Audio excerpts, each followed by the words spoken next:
Hello guys, welcome back to my channel. চলে এসেছি আজকে একটি মজাদার রান্নার রেসিপি নিয়ে। রেসিপিটি হলো এখানে রুই মাছ সর্ষে বাটা দিয়ে ঝোল। তো চলুন দেখে নেওয়া যাক কীভাবে রান্নাটা হয়। তো এখানে আমি ফার্স্টে কড়াইটা গরম করে নিয়েছি, তারপর তেলটা দিয়ে দিলাম। তেলটা ভালো করে গরম হয়ে গেছে, এবার মাছগুলোকে একে একে ছেড়ে দিচ্ছি।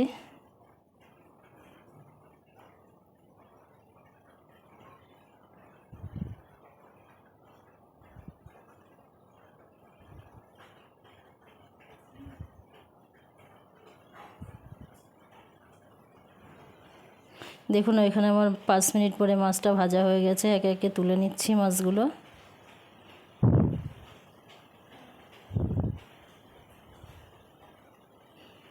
এরপর আমি এই তেলটাকে একটু নেড়ে দিলাম ভালো করে। এই তেলের ভিতরে আমি রান্নাটা করব।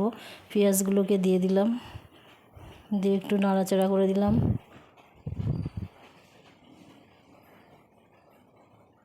এরপর আমি এখানে কাঁচা লঙ্কা টমেটো পেস্ট দিয়ে দিলাম।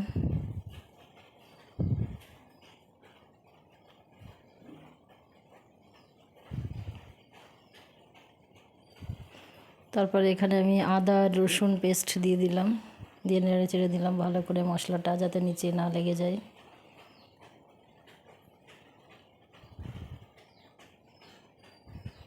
এরপর হলুদ গুঁড়ো দিয়ে দিলাম, দিয়ে আবার একটু নেড়ে দিলাম মশলাটা ভালো করে। তারপর লবণ দিয়ে দিলাম।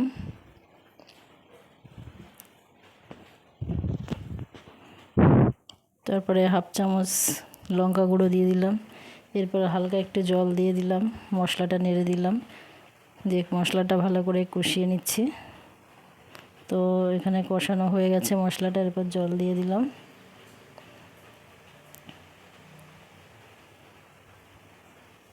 এরপর জলগুলো ফুটে উঠলে আমি মাছগুলোকে দিয়ে দিচ্ছি একে একে।